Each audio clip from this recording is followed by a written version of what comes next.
Hello, everybody. This is me talking into the blue snowball. Actually, it's white. I want to do another episode of Harry Potter. Yesterday, I read to you about how Harry was. Where was he? They were doing some shopping. They went to Gringotts, and then they ended up in Diagon Alley, and they kind of started going in their separate ways. So let's see where they end up. Okay. Here's the book, by the way. See it? Here's Diagon Alley again. Have a look. Have a look. Pretty cool, eh? Pretty cool. Harry, Ron, and Hermione strolled off along the winding cobbled street. The bag of gold, silver, and bronze jangled cheerfully in Harry's pocket.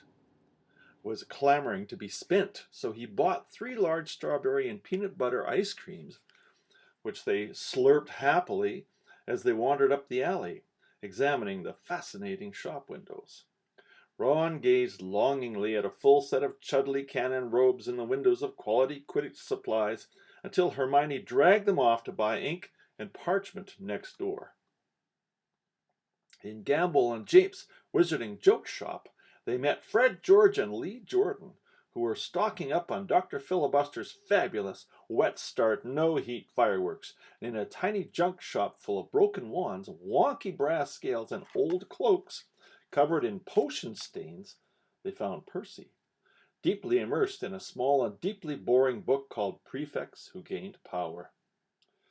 A study of Hogwarts prefects and their later careers, Ron read aloud off the back cover. Sounds fascinating. Go away, Percy snapped. Of course, he's very ambitious, Percy. He's got it all planned out. He wants to be Minister of Magic, Ron told Harry and Hermione in an undertone as they left Percy to it. An hour later, they headed for Flourish and Blotts.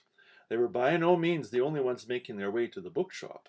As they approached it, they saw, to their surprise, a large crowd jostling outside the doors, trying to get in. Reason for this was proclaimed by a large banner stretched across the upper windows.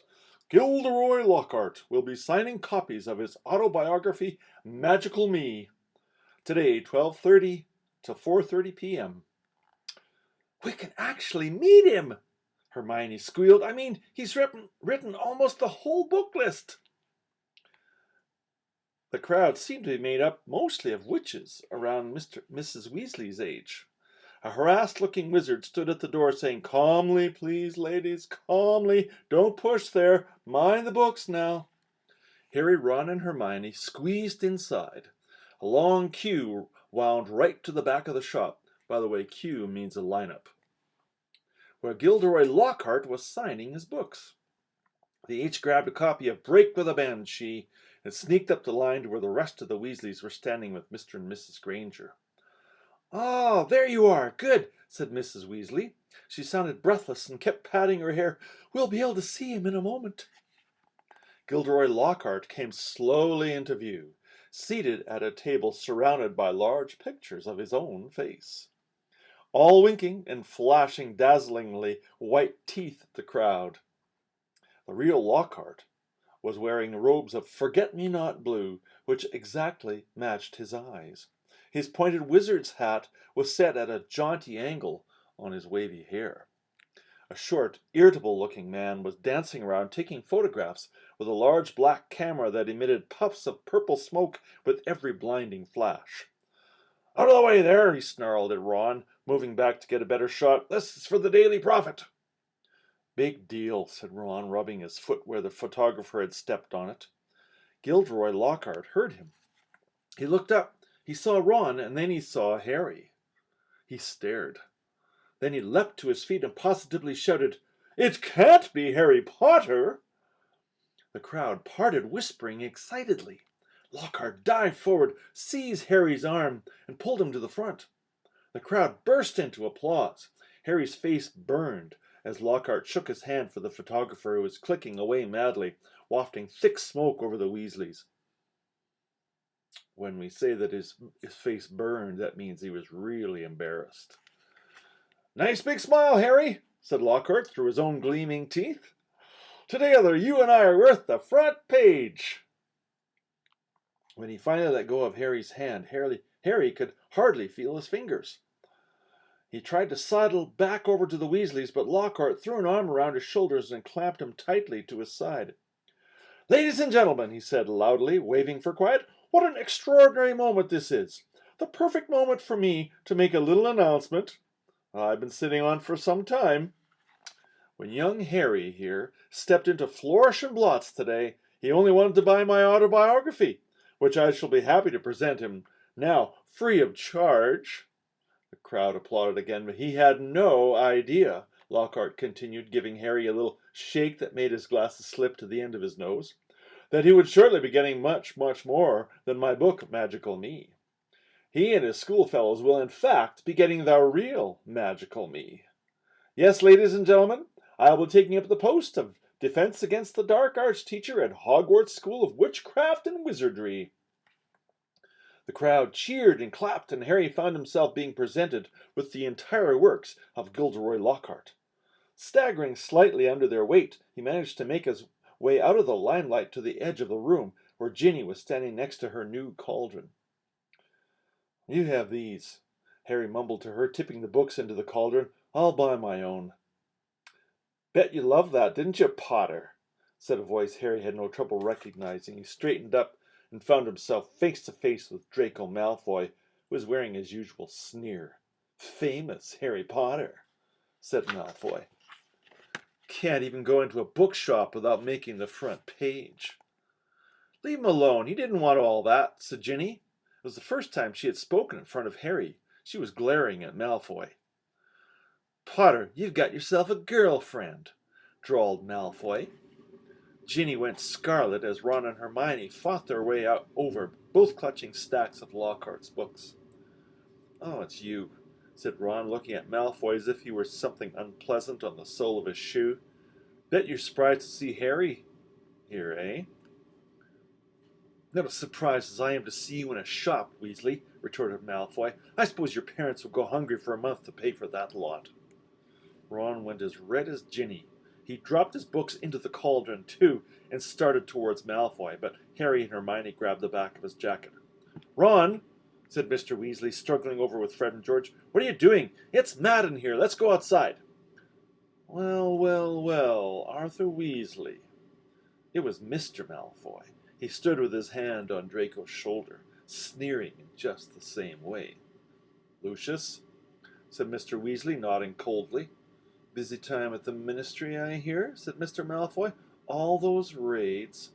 I hope they're paying you overtime.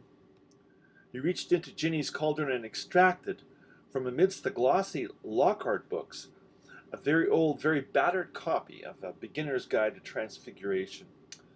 Obviously not, he said. Dear me, what's the use of being a disgrace to the name of wizard if they don't even pay you well for it? Mr. Weasley flushed darker than either Ron or Ginny. We have a very different idea of what disgraces the name of wizard, Malfoy, he said. Clearly, said Mr. Malfoy, his pale eyes straying to Mr. and Mrs. Granger, who were watching apprehensively. The company you keep, Weasley. And I thought your family could sink no lower. There was a thud of metal as Ginny's cauldron went flying. Mr. Weasley had thrown himself at Mr. Malfoy, knocking him backwards into a bookshelf. Dozens of heavy spell books came thundering down on all their heads. There was a yell at, Get him, Dad! From Fred or George. Mrs. Weasley was shrieking, No, Arthur, no! The crowd stampeded backwards, knocking more shelves over. Gentlemen, please, please, cried the assistant, and then louder than all, Break it up there, gents, break it up! Hagrid was wading towards them through the sea of books. In an instant he had pulled Mr. Weasley and Mr. Malfoy apart. Mr. Weasley had a cut lip, and Mr. Malfoy had been hit in the eye by an encyclopedia of toadstools. He was still holding Ginny's old Transfiguration book. He thrust it at her, his eyes glittering with malice. Here, girl, take your book. It's the best your father can give you. Pulling himself out of Hagrid's grip, he beckoned to Draco and swept from the shop. Should have ignored him, Arthur, said Hagrid, almost lifting Mr. Weasley off his feet as he straightened his robes. Rotten to the core. The whole family, everyone knows that. No Malfoy's worth listening to. Bad blood, that's what it is. Come on now, let's get out of here. The assistant looked as though he wanted to stop them leaving, but he barely came up to Hagrid's waist and seemed to think better of it. They hurried up the street, the Grangers shaking with fright and Mrs. Weasley beside herself with fury. A fine example to set to your children, brawling in public. What Gilderoy Lockhart must have thought. He was pleased, said Fred. Didn't you hear him as we were leaving? He was asking that bloke from the Daily Prophet if he'd be able to work the fight into his report. So it was all publicity. But it was a subdued group who headed back to the fireside in the leaky cauldron, where Harry, the Weasleys, and all their shopping would be traveling back to the Burrow using flu powder. They said goodbye to the Grangers, who were leaving the pub for the Muggles' street on the other side. Mr. Weasley started to ask them how bus stops worked, but stopped quickly at the look on Mrs. Weasley's face. Harry took off his glasses and put them safely in his pocket before helping himself to flu powder. It definitely wasn't his favorite way to travel. Chapter 5, The Whomping Willow. I'll read that one next.